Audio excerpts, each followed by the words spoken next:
Oh.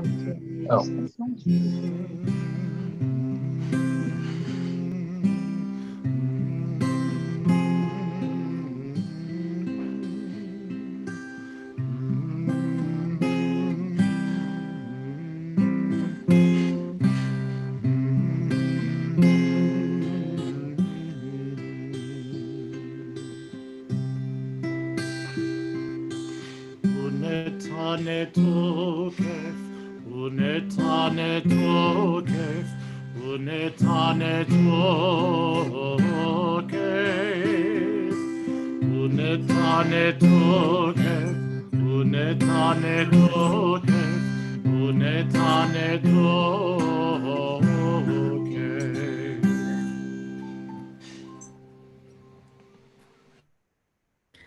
These melodies of Unatana Tokaf strike a chord. And I know tonight we'll be hearing a couple of different melodies of these powerful prayers that I think have an especially poignant message really every year. But I think that many of us are more in tune with it this year than perhaps we would have otherwise been.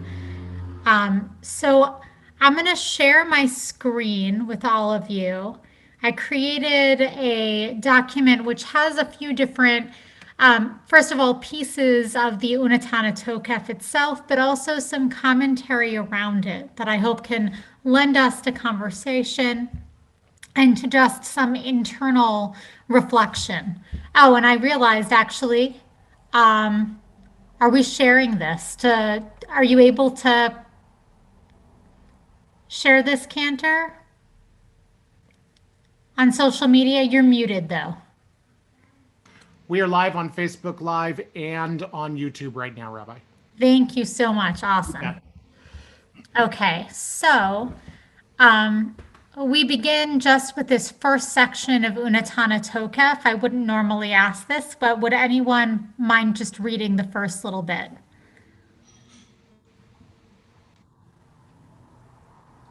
I will. Thank you, Marla. We lend power to the holiness of this day, for it is tremendous and awe-filled, and on it your kingship will be exalted. Your throne will be established in loving kindness, and you will sit on that throne in truth. It is true that you are the one who judges and reproves, who knows all and bears witness, who inscribes and seals, who reckons and enumerates. You remember all that is forgotten. You open the book of records, and from it all shall be read. In it lies each person's insignia.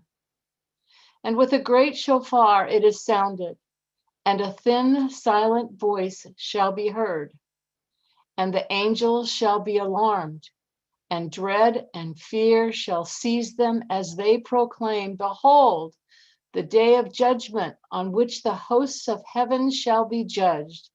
For they too shall not be judged blameless by you, and all creatures shall parade before you as a herd of sheep. As a shepherd herds his flock, directing his sheep to pass under his staff, so do you shall pass, count, and record the souls of all living, and decree a limit to each person's days and inscribe their final judgment. Thank you so much, Marla, for reading those. I think that these are words that really fill me with a real kind of nervous feeling every year. That I think the High Holy Days, they are truly the Yamim Noraim, the days of awe. And this liturgy that we hear within these words are, I mean, it's talking about the book of life. It's talking about predicting what will happen to us in the future and things being in God's hands. And there's something that is very scary about that.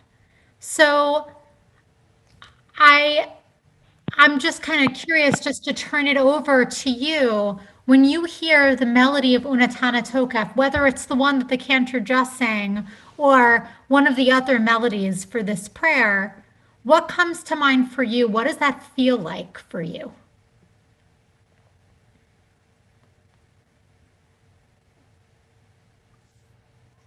It feels serious. It feels ominous, and it sends like a shiver down my spine.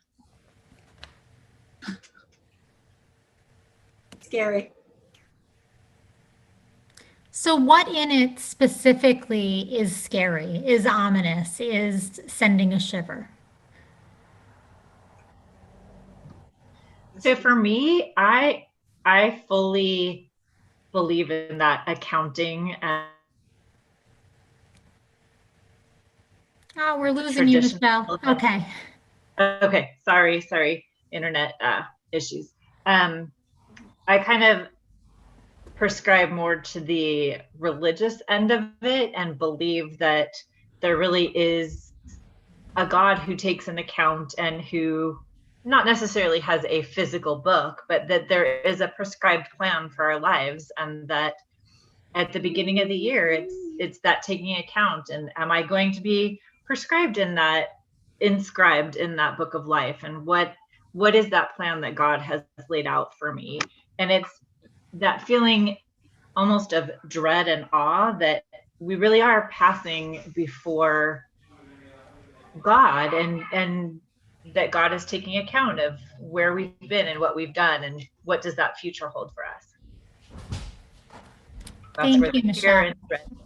Yeah, so it's the theology, it's the words themselves. Yes, and the meaning behind them, like that there really is, when the descriptions talk about like a flock of sheep going before and being inscribed into a book of life or not being inscribed, and what does that mean and what does that look like? And it's a very powerful, this happens to be one of my favorite. I love the Unatana Tokef and what it means and what it stands for. And it's the awe and the power of those words and that accounting. Ethan's too. Yeah, thank you. Anyone else have something they want to say about that? For me, it's one of the things that it is definitely a time of reflection and of literally taking stock. There are two things that are a little bothersome, shall we say. One is being compared to a herd of sheep, just really, it takes away human will, our personal ability to be who we are. And the second thing is, it's like, sometimes I think, well, but come on, share the news. When are you going to tell me when it's going to end? It's like, I got to know. But that's the whole thing about the future. But here, it's cast in such a way that, was I good enough to make it another year? Or, what did I do to make myself worthy of getting another year? That's sometimes how I look at it. But it's also, the sheep part always bothers me. Yeah, I can get that. I mean, there's a piece of it of, being compared to sheep. Yes, I can totally understand how that doesn't feel so great. I'm with you there, but it's also this feeling of it's totally out of our hands,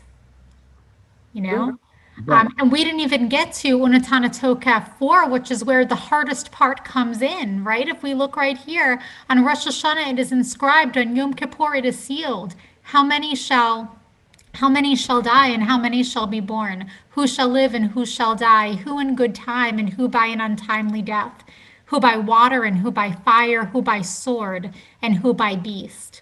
Who by famine and who by thirst? Who by earthquake and who by plague? And when we see the word plague there, it's interesting. The commentaries I found said that actually that word plague truly should be interpreted as pandemic, because plague can mean something else.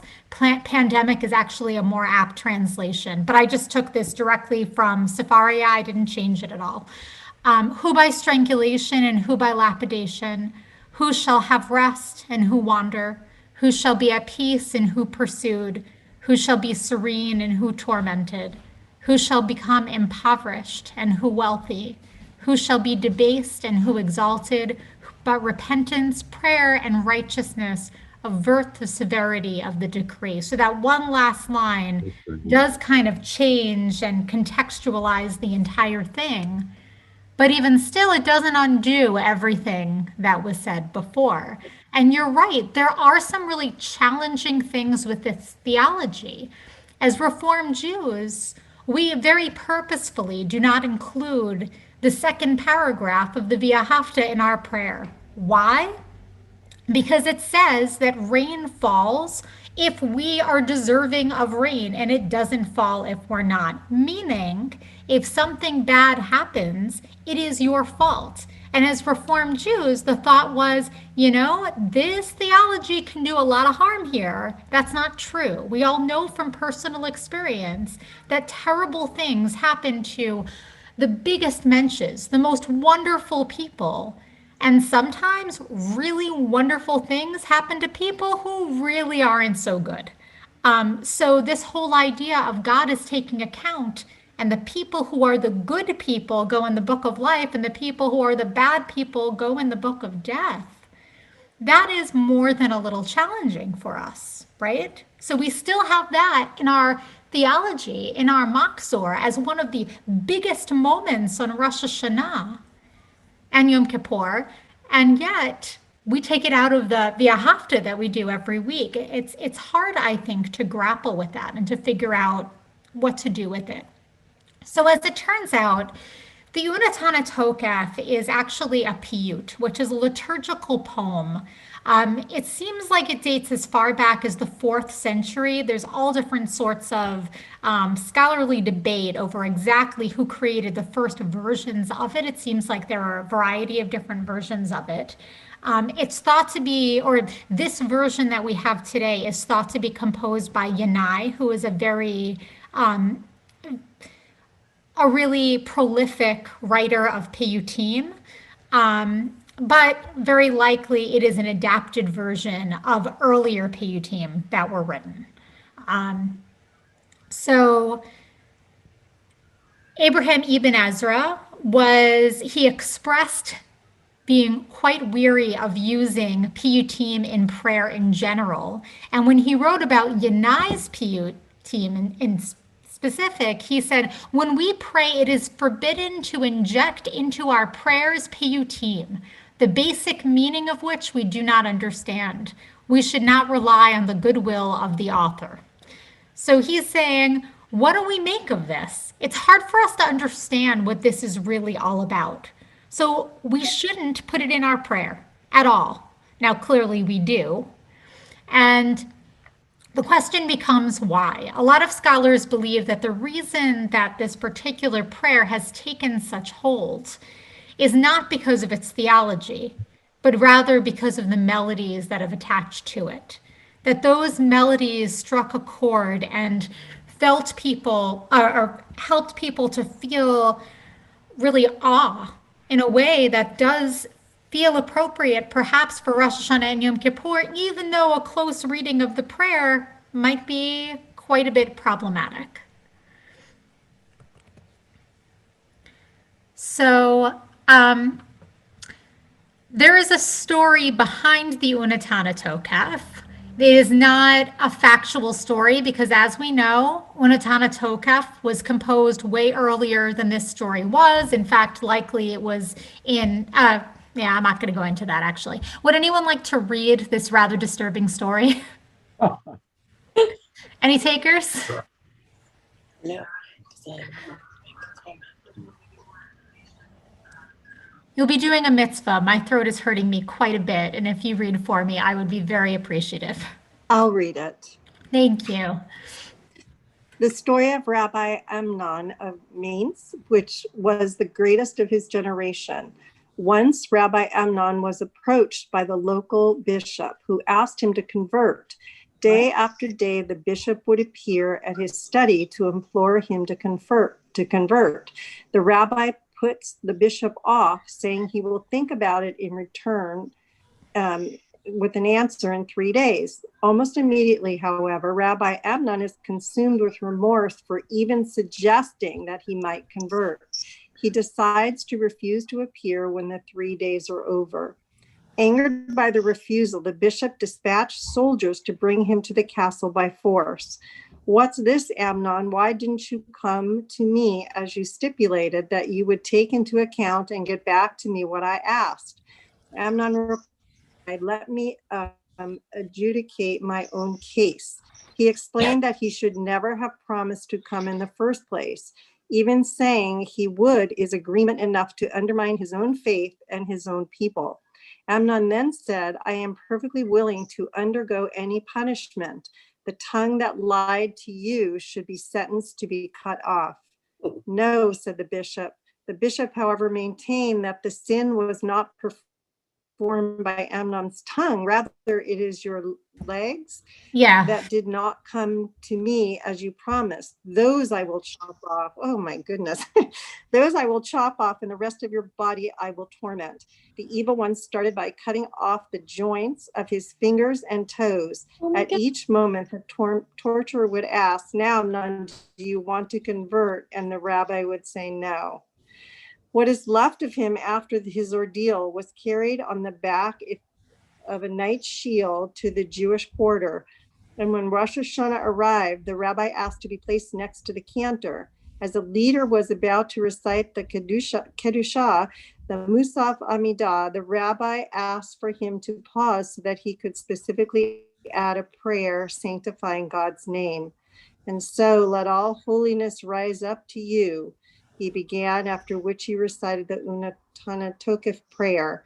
And let us acknowledge the power of his day's holiness. Truly, you are the judge and prosecutor.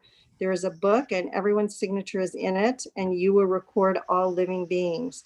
When he completed the final part of the poem, called a Siluk in poetry, he disappears from before the congregation, somehow taken by God from this world. 3 days later, he reappears in a dream to the Rabbi Polonimus ben Rabbi Moshe and taught him the sacred poem called the Piyut and instructed him to publicize it far and wide throughout the diaspora as a witness to the testimonial to what he has done. Thank you so much, Ray, for reading that. Like I said, it's a rather disturbing story, and it's a story of martyrdom. If we look at the time period of this is 12th century. As it turns out, there is no evidence that there was a Rabbi Amnon of Minsk at all. However, there was a Rabbi Amnon in a city in Italy, and so there was likely kind of coming together of this old prayer Unatana Tokef, and that there had been a rabbi or someone who had connected martyrdom with the Unatana Tokef prayer, the kind of dread that was felt along with it. And that is one of the origin stories that we hear. Now, on Yom Kippur and Rosh Hashanah, you will never hear me give this story then. I think the prayer is hard enough without inserting it into those prayers. But I also think that there is something that is worthwhile about studying the origins and how it came to be popular. If we think about what was going on in the 12th century, the 11th century, I'm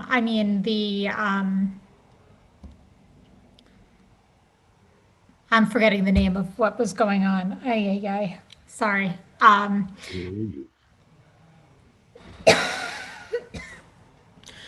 There was a lot of martyrdom that was going on at that point. And so this feeling of dread was expressed that way, but it was also a story about courage, because Amnon stood up with his integrity, refused to give in, and really put trust in God. And that perhaps there is this idea of humility in God that is tied up in this prayer. So I just want to give everyone an opportunity to react to some of that, because I know it is quite jarring.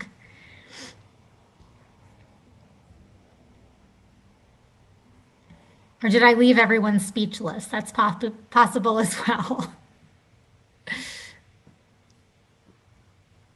I've read this one and I like this one much more. The alternative Unatana Tokef. It's lovely. for me. Yeah. So I included a few different alternative Unatana Tokef prayers that were created by colleagues. And I'm happy to give this worksheet to anyone who wants it. Some of them you might be aware of. Um, Jessie Driskin, I should have written Rabbi before it. She was actually in seminary along with me. Leonard Cohen's Who by Fire, which of course many of us are quite familiar with, as well as this version by Joseph Metzler, which has That's the one. a lot of really interesting commentary underneath it as well that is certainly worth going into. The Unatana Tokef is a really challenging prayer. And so these rabbis spent some time trying to figure out, okay, how do I understand it in a way that I can really make sense of it theologically and not be struggling with it in quite the same way.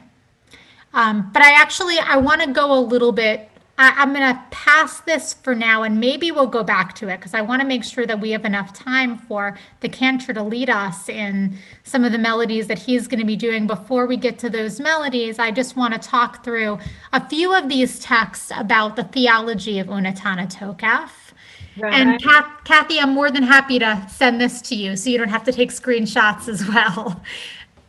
Rabbi, can I ask you a quick question? Of course. You made a comment about that these alternative writings of the prayer are so that we don't have to struggle with it so much. For me personally, I don't like the alternative. I don't like when this particular prayer is changed, because for me, part of the holiday and part of what it is that fact that it does challenge us to struggle and look at things differently. So I personally have a harder time with the interpretations as opposed to looking at the actual text, the way it was written, and the who shall live and the who shall die. I think that's what it was meant to do, is to make us struggle and think deeply at this time of year. Right. And in our Machzor, there's actually a beautiful kind of reading in there about the importance of grappling with the prayer as it is, and how there is meaning in struggling even with the parts that maybe don't work for us. So I completely understand that. But I want us to look at just a few of these. I put together way more. I'm trying to remember everything that I put in here. Yeah, I put together way more than we can possibly get through, especially allowing the Cantor to enlighten us with what he has put together.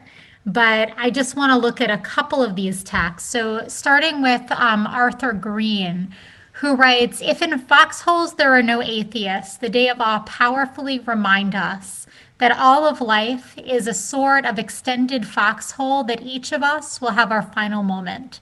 We are not a morose people. And though the year we consider healthy, and through the year we consider healthy those who spend their time on something more constructive and cheerful than brooding the inevitability of death. But we come together on the Yamim Noraim, skeptics and agnostics, along with the pious believers and earnest seekers, to gratefully acknowledge that we are still here and to admit that our survival has not been all our own doing.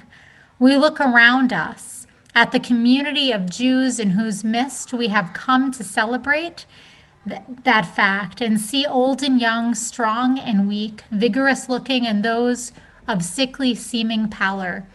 Yet all of us have lived too long and seen too much to think we can know which of these faces we will see next year." Wow. Arthur Green, this is basically a forward in S.Y. Agnon's book, Days of Awe, which I very much suggest. It is not like it's not a book that you read straight through. There's like little teachings here and there, and there's just beautiful gems. But Arthur Green, of course, gives a lot of thought into everything that he writes. But Rabbi, I would just say, like, I'm glad you did some alternatives. The other makes you have to really think and be somber and say anything. But reading his, I think he's saying it right, which is we just don't know. Every day when we get up, we don't know who will be here at the end of the day and who won't. And certainly the pandemic has done that. We don't know who will get it. We don't know who will think. And so I find this actually really sort of very centering in terms of that if we don't approach each day with this idea that that person, the people you encounter might not be there at the end of the day, I think maybe it would take into account how we treat each other.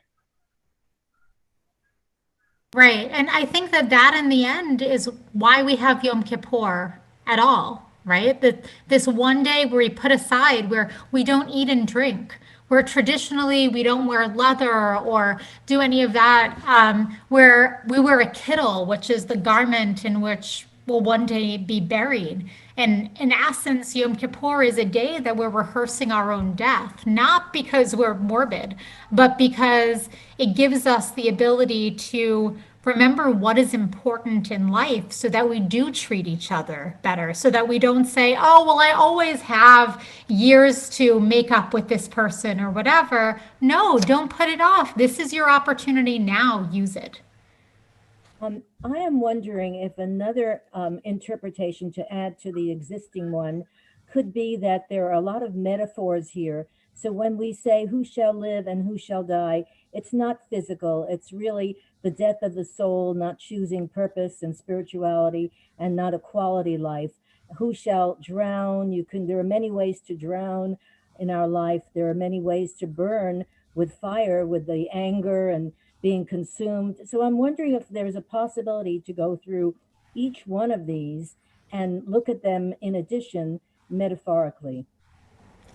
I think that's a very good point as well. And indeed, there have been a number of alternatives. I mean, these few alternatives that I put here, they are just a few. There are many, many, many alternatives. Even in our Moksor, if you look through around Unatana, you'll see a few different things there. And I think that that is certainly one way to look at it. Within its context at the time, I'm not sure that that's what it originally meant, but that doesn't mean that that's like we can still view it that way and have that be our midrash and our understanding of it. So I'm trying to figure out which of these to do because I'm looking at the time and I want to make sure the Cantor has enough of it. Well, let's just look at this Amy Alberg piece here. And this comes straight from our Moksor, our Yom Kippur. No, it's from our Rosh Hashanah one, this Mishkan HaNefesh piece. Onatana Tokaf, the prayer that imagines God inscribing in the heavenly book who shall live and who shall die in the year to come, has become for many a riveting and troubling image of the high holy days.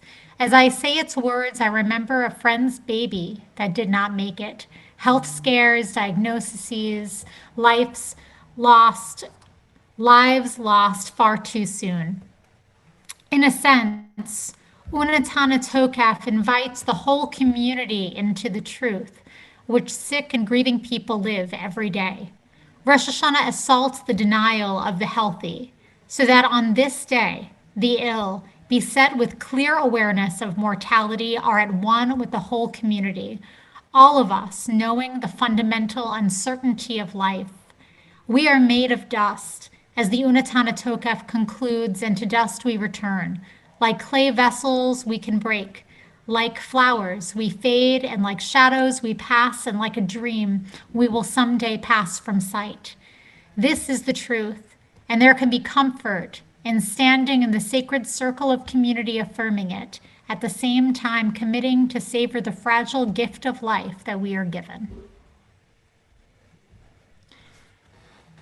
One of the things that strikes me about just this world that we are in right now in the midst of the pandemic is that many, many people who would normally take for granted health no longer are able to do so. We look around and we have thousands and thousands of people who have died from this awful disease. And while many of us are still in denial, I think, and I hear from many people within the community of just coming to terms and being more mindful of the fact that we are mortal, that we don't have unlimited time, that we know that illness can come. And while that's a challenging thing to live with, it also can be really powerful to have that in the back of our minds, to not just take things for granted. I see a bit of that in what Amy is talking about here.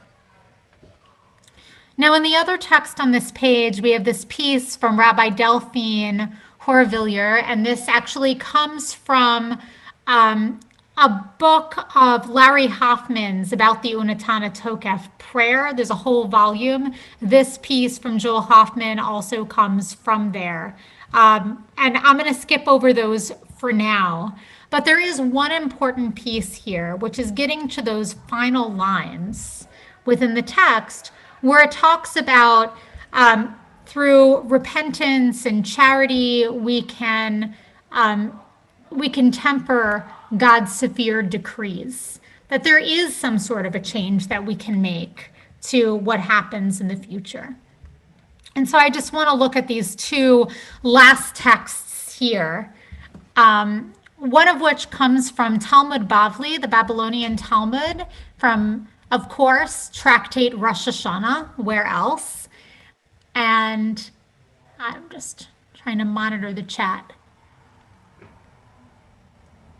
Yes. Okay. So that's a good point, Ben, of just free will. It's very easy to look at the Onatana Tokaf prayer, and it seems like free will is completely taken out of the equation, or at least it's diminished quite a lot.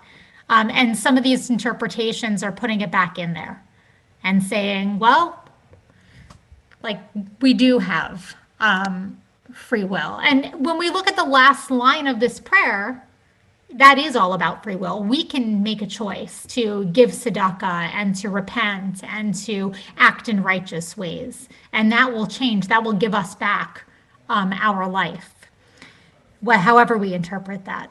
So in Rosh Hashanah, there's this text, and Rabbi Yitzchak said, a person's sentence is torn out on account of 4 types of actions. These are giving charity, crying out in prayer, a change of one's name, and a change of one's deeds. An allusion may be found in Scripture for all of them. Giving charity as it is written, and charity delivers from death. Crying out in prayer as it is written, and then they cry to the Eternal in their trouble, and God brings them out of their distress. A change of one's name, as is written, as for Sarai your wife, you shall not call her Sarai, but Sarah shall her name be. And it is written there, and I will bless her, and I will also give a son for her. A change of one's deeds for the better, as it is written, and God saw their deeds. And it is written here, and God repented of the evil which God had said God would do to them, and he did not do it. So these are from the book of Jonah, talking about the people in the land of Tarshish. That through these things, we actually do change our own. And I just want to look at the final text right here, which I find to be incredibly powerful. This is also from Talmud Bavli, redacted around 4th, 5th century. There are 10 strong things in this world. Rock is strong, but iron breaks it. Iron is strong, but fire melts it. Fire is strong, but water quenches it. Water is strong, but the clouds bear it. The clouds are strong, but the wind drives them. The wind is strong, but the body withstands it. The body is strong, but fear breaks it. Fear is strong, but wine dissolves it. Wine is strong, but sleep dispels it. And death is stronger than all. What is stronger than death? Acts of tzedakah. As it is written, tzedakah delivers from death. So no matter how strong this is, no matter how fearful this day is, or God's decree, however we understand that, what is stronger than all of it? The acts of living in righteous and giving ways. There's certainly far more to discuss here. Are there any kind of comments or thoughts on this before I hand it over to the Cantor for a little bit? Rabbi, that last one, that tzedakah delivers from death, I find that a little challenging because every one of us is going to die, whether or not we do acts of tzedakah or not. So that one to me is a little bit more challenging, as opposed to it saying it lessens the severity of the decree, which kind of says we're still going to die, but maybe it's not by fire. Maybe it's we die in our sleep, where this one kind of says the opposite. I don't know, thoughts? Yeah, so here, I think it likely is not talking about death in terms of us dying from a disease, right? It's talking more about the soul. Like there's all these different texts in the Talmud and Midrashim and Mishnah about people surviving through their righteous deeds. That when all of it comes, all of it kind of fades away. But the deeds, the actions that made this world better, those stay on for eternity. All right, I'll take that. As a little too literal. Well, not necessarily. I mean, that's the thing, is that all of this could be read in so many different ways. Like, that's how I understand it. It doesn't mean that's how you need to understand it. And that's part of the reason that there were these questions. Should we even have these PUTM in our worship? Like, this is just, what do we do with this stuff? Are we even connecting to the words when we're offering it? Or if we are, like, what is that like for us? So I want to pass it over to the Cantor, because I think one of the big draws here truly is the music, and the Cantor can certainly deliver on that. Thank you, Rabbi. I appreciate that. So actually, if you'll stop sharing, Rabbi, then I'll be able to share as well. Yep. Which is great. I wanted to start off with actually this very stirring melody that that I discovered that's being sung by the chief cantor of the IDF, backed up by the IDF Rabbinical Choir, which is a group that always I find stirring, because here are a bunch of soldiers whose job as soldiers actually is really to bring music and bring the soul of the music to the soldiers. And it's really it's one of those very interesting branches, if you will, of the IDF. I always found it very interesting that branch existed. So I'm going to share this. I will say, and those of you who read my bulletin article this month could imagine that I also struggle quite a bit with this text. But like Michelle, I feel very strongly about it. I feel very strongly that is a part of my High Holy Days each and every year. The Unatana Tokef happens to be, and I'm a rarity, by the way, I will admit it, happens to be one of my favorite texts. And I am absolutely a rarity among rabbis and cantors. I will promise you that, because many rabbis and cantors really are very disturbed by this text, and appropriately so. It's a disturbing text. It's difficult for us to wrestle with and struggle with. But I happen to, and I always have since I was a small child, I have always been drawn to this text, and I don't know why. But I think once I share the music that we use at Temple Beth El, that I grew up with at Temple Beth Emet as a child, you might understand a little bit more why I've always been drawn to it. But I wanted to start us off with this particular sharing from the chief cantor of the IDF. So I hope you enjoy this. I'm probably not going to play the whole thing, but I wanted you to hear at least a little bit of how stirring it is, the way in which he performs it.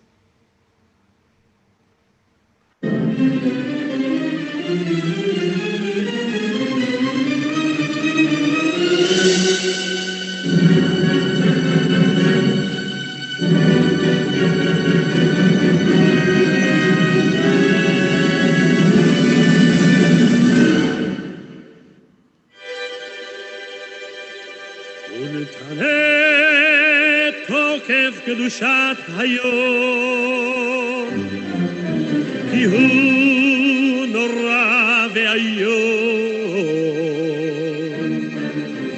ובוא תינשא מלכותך, ויקום בחסד כיסאך,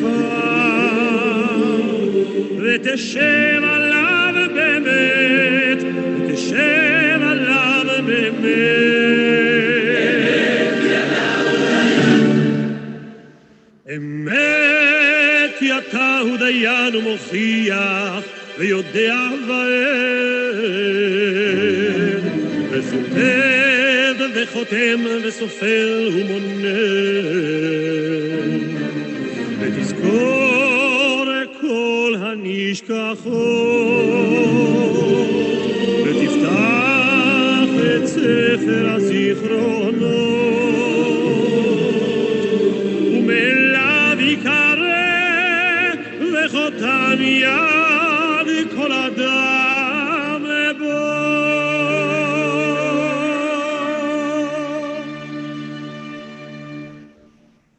ובשופר גדול ייתקע וכל דממה דקה יישמע ומלאכים יחפצו וכאילו רעדה יאחזו ומלאכים יחפצו וכאילו רעדה יאחזו ושופר גדול ייתקע וכל I'm going to go ahead and stop it there because it is a very long piece. So I definitely wanted to stop it there. And so you can hear that this is a rather bombastic interpretation, at least at the beginning, of Unetana Tokef. And to me, the interpretation of text is always one of the most important jobs that we have as Chazonim. And Rabbanim. I mean, rabbis and cantors, our job is to interpret text, whether it's through our words or whether it's through our music and our choices of melodies. It is to bring across the meaning to the kahal. And one of the melody that I grew up with and that I've brought to Temple Bethel, I think, in my humble opinion, truly encompasses the meaning within it. Philip Modell, who was my chazan growing up and also an incredible rabbi and cantor, and even long before a lot of people were becoming rabbis and cantors, Philip Modell was an Orthodox rabbi and a chazan, and a composer and a doctor of theology. He was an incredibly learned man. And everything that he wrote, in my opinion, truly enhanced the words.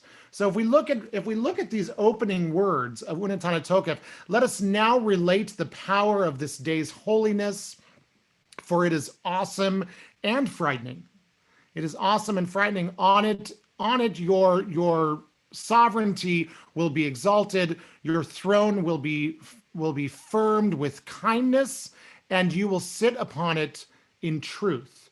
And this comes directly out of the Unetana Tokef is in the midst of the Amidah. It's in the midst of our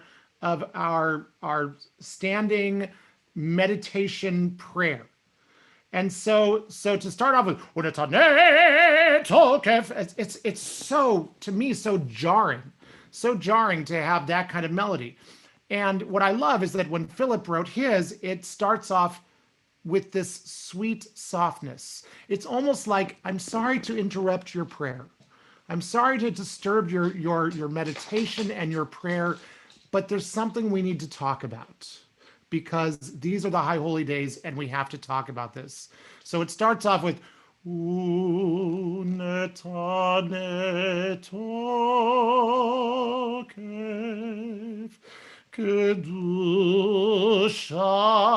Hayom Ki hu Nora ve'ayom Uvo tinaseh malchutecha ויכון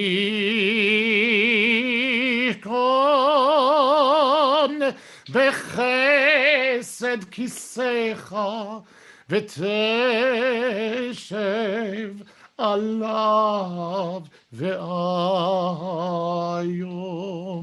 So now I've disturbed you out of your meditative moment of prayer. And now it's time to talk about what we know. What we know.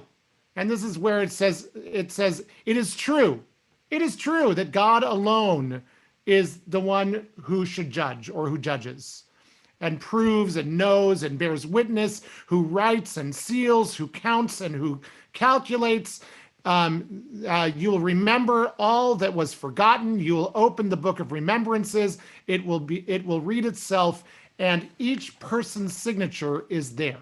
So when Philip came to this moment, he went from this beautiful lyrical moment to Emet ki ata hu dayan u'mochiach Emet v'yadei avad Vechotem v'sofer u'mone Vechotem v'sofer u'mone. So we understand that you write and you seal and you do all these things, and we are, you can hear inside of it the hurt. You can hear inside of it the understanding. You can hear in the way that these words are chanted that we're recognizing, God, that you can do all of these things, that you do have these powers and this ability, but we're pleading with you at the same time in our melody. We're pleading with you at the same time that you listen to us and that you understand that we are here for tshuva. We are here to repent. We are here to do this, to do what we do on Rosh Hashanah and Yom Kippur. And then it comes to this point of uva shofar gadol yitaka. Okay, and the great shofar will be sounded, and a still small voice will be heard. So what does Cantor Modell do with that? He goes, uva shofar gadol yitaka v'kol demamadaka yishama. So he immediately paints the picture of the words in what we're doing. The great shofar, uva shofar, and the still small voice. And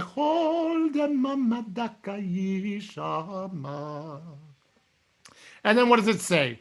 What does it say? The thin voice, the small voice will be heard. Angels will be frenzied. A trembling and terror will seize them, and they will say, behold, this is the day of judgment, and to muster the heavenly host for judgment, for even they are not guiltless in the eyes in judgment. So even the angels, by the way, tremble at this moment. And so it's Umalachim yechafezun v'chilu rada yachezun Umalachim yechafezun v'chilu rada yachezun. So he paints this picture of the frenzied angels. And I've always loved that. I've always loved the way that he painted with his music. And then he says, V'chol bo'ei olam yavrun lefanecha kivnei maron. V'chol bo'ei olam yavrun lefanecha kivnei maron. And that brings us into Unatana Tokef. And you can feel now you are in this presence. You are in this moment when something amazing, something awesome is about to happen. And that's when it goes into the next text, which speaks about on Rosh Hashanah, it is written, and on Yom Kippur, it is sealed, etc., etc. And I'm going to share with you another melody, not Cantor Modell's first, but another melody, this one written by Aminadav Aloni, one of our great composers of the 20th century of liturgical music. And Ami was just an amazing, prolific writer right here in the Los Angeles area, in the Valley. And his music was lovely. Some of you may be familiar with his jazz service that he wrote for Shabbat. But this is Baruch Hashanah by Ami Aloni. I'm going to start it about 38 seconds in, and I'm not going to play the whole thing either. But and actually, before I do so, does anyone have any comments or questions up till now? Because I want to give you that opportunity.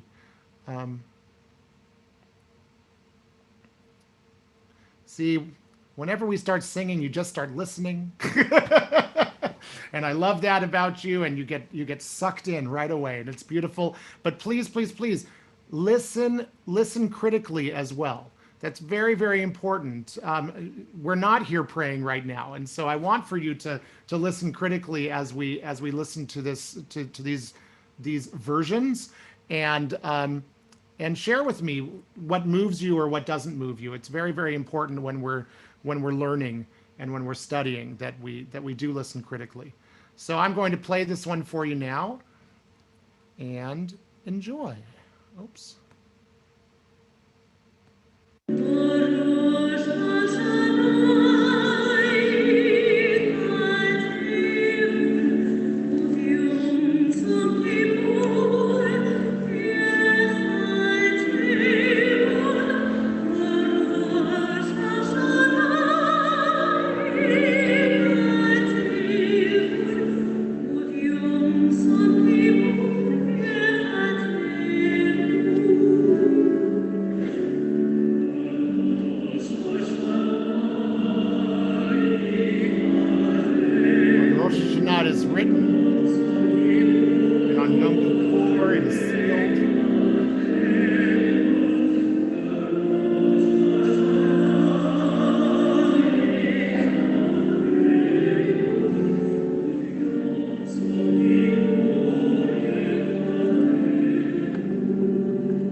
Now we get into the tough part.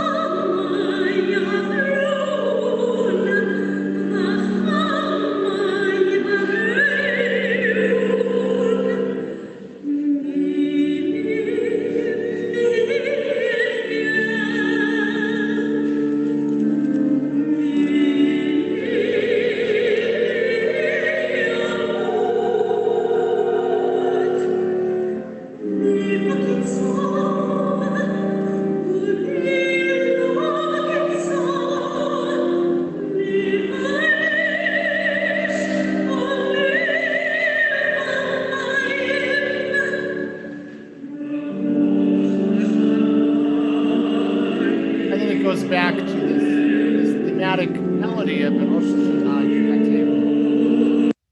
So again, a beautiful stirring melody.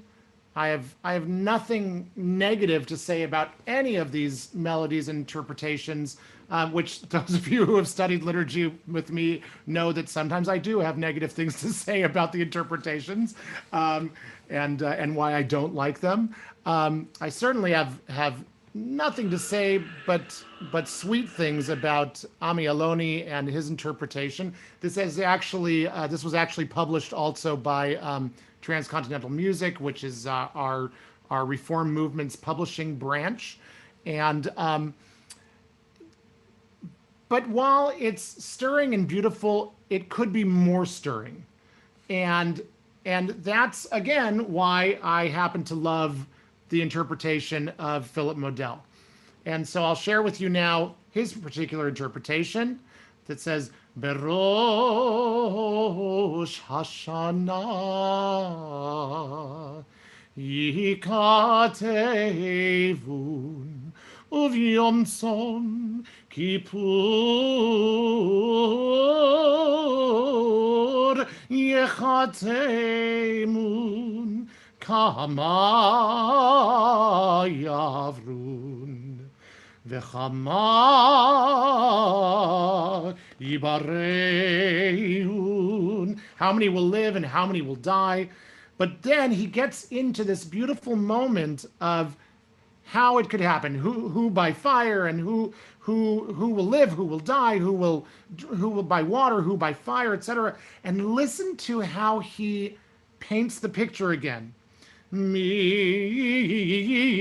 yichyeh umi yamut. Notice that living is lengthened and death is made very short. Mi vekitzol umi lo vekitzol. So that the positives are lengthened and the negatives are shortened. This is again a Cantor's interpretation, which I think is beautiful. Then he says, Mi va'esh umi va'mayim, mi va'cherev umi va'chaya, mi va'rav umi va'tzama. So this whole list of who by fire, who by water, etc., etc. And then he gets to this last moment where he says, and who with great loudness. Mi varash umi v'magefa mi v'chanika umi v'skila. And the litany continues, by the way. Mi yanuach umi yanua mi shaket umi yitaref mi shalef umi yasar mi ye'ani umi ye'asher mi yeshafel umi yarom.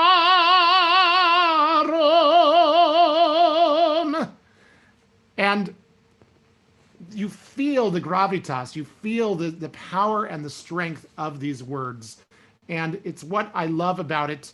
And then, of course, we already spoke about this for a moment, but at the end of all of this, what do we say? Utashuva, utafila, utsadaka, that repentance and prayer and charity or righteousness can basically get rid of this whole decree, right?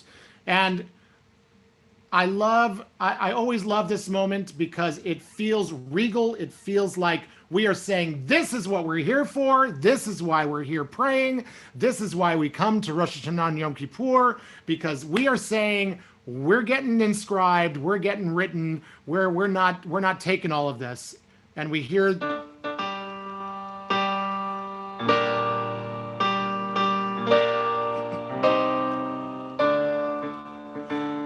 Uteshuva, utefila, utsedaka,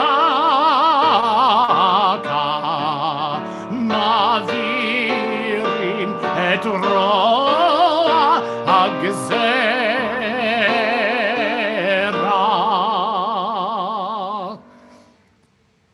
And I love that melody because it makes it sound very serious, first of all, right away. It's a very serious moment. But when we get to Mavirin et Roa, it's this beautiful legato, it's this beautiful lengthened music that happens there that basically says, we can wash it all away, people. We can make it all good. We can do the right thing and make it work. And a little window into the Cantor and why I choose things and why I look at things. I hope that it brings a little bit more meaning to your Unatana Tokef this year, along with the incredible teachings. Thank you, Rabbi, because it was so wonderful to have the text study. I love that, so I hope that these melodies, all of them, really bring you a little bit of meaning, a little bit of additional meaning for these high holy days. Rabbi? In the chat box, you'll notice I put a link for a website. The sheet that I did this evening is actually on Safaria posted. If you can't get this link, if you go on Safaria and you look up my names, you'll see a bunch of various sheets that I've created over the years. And certainly over the past several months.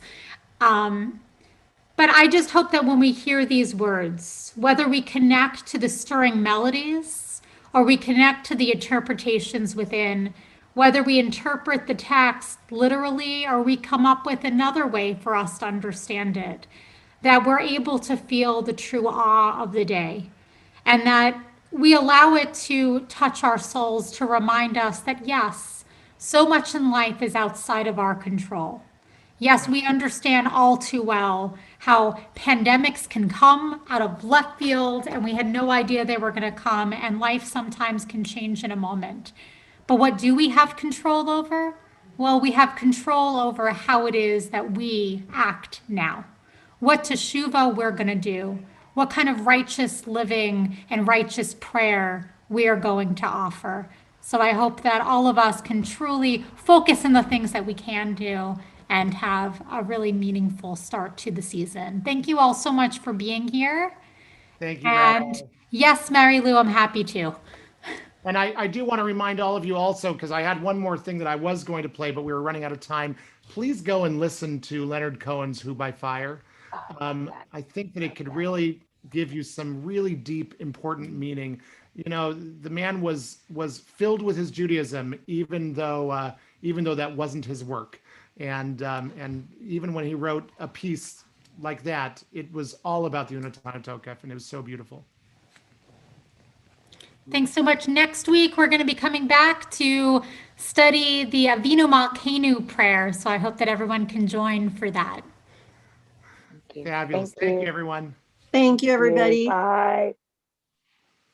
Thank you, Rabbi.